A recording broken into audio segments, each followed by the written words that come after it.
there! Welcome to another Wednesday teaching. I'm Jasmine, and we gather together right here every Wednesday to learn how to love God and love His story better. Today is an exciting day because today is the first day of Lent.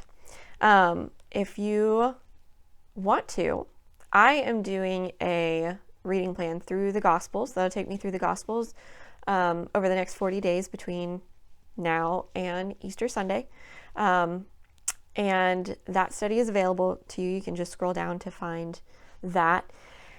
And as I go through that, our Wednesday teachings are going to revolve around the Gospels and specifically looking at Lent. Lent is that season between Ash Wednesday and Easter Sunday where we take some time to get quiet and make some extra space so that we can connect with our need for Jesus. And that's what makes Resurrection Sunday, Easter Sunday, gives us even more reason to celebrate, because we recognize as we sit with Him our need for Him. So this is the first video of this series, and the structure of this series is going to be that we'll focus on each gospel for 2 weeks. So the first week we'll get kind of an overview of the book, and then the second week will be a little more devotional in style and specifically looking at that question, why do we need Jesus? How can we learn about our need for Jesus in this particular gospel? So this reading plan I set up a little differently. Most of the time, gospel reading plans will take you Matthew, Mark, Luke, John. However, I didn't want to read it that way, so I didn't set it up that way. So we are starting off with Mark. Mark is not a book of the Bible I sit in often. I think because in past experiences with it, it just feels like it goes so quick, and it's just, Mark is very much an action-packed, action-based book. He talks about a lot of other things, but a lot of things he addresses as Jesus went and did this and said this and did this. And I don't know, my own love for narrative, I tend to gravitate more toward Luke and John, where it's definitely very detail-based, very narrative-driven, and Mark just functions a little differently. It is the shortest of all the Gospels, coming in at only 16 chapters, and it's the one I forget about. If you look at the others, Matthew is very Jewish, because he was a Jew. And so he's approaching an audience of Jews, trying to convince them and let them know that Jesus is the Messiah that they've been waiting for, that the Old Testament prophets had prophesied about. So he's very Jewish about that. Luke is very informative and detail-driven. He's almost like a reporter, and his book is set up like a letter to somebody recounting all these events of Jesus. And John, which personally is my favorite gospel, is just very poetic and story-driven and very relational. I feel like a lot of the stories with Jesus that we get in the Gospel of John are very much him engaging with other people. Not to say that that's not present in the other Gospels, but that is very much forefront in the Gospel of John. So, something interesting about Mark that I really didn't know until today when I was preparing for this video. So Mark is not a gospel written by an eyewitness. Matthew and John are both eyewitness accounts. Mark and Luke are written by people who heard the stories, heard the oral accounts of Jesus and his ministry, and they put it to paper.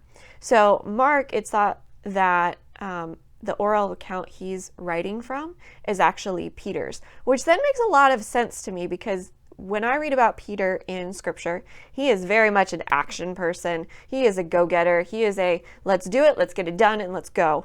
And so for that to be the kind of the source that Matthew is getting his information from, it makes sense that things are very quick, and he uses the word immediately a lot, and it just makes sense to me. That was a fun fact.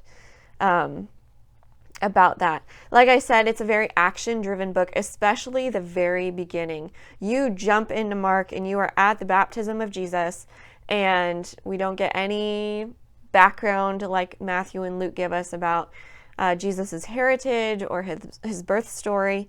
We just jump right into his ministry and his public appearances. The theme and purpose of this book revolves all around discipleship.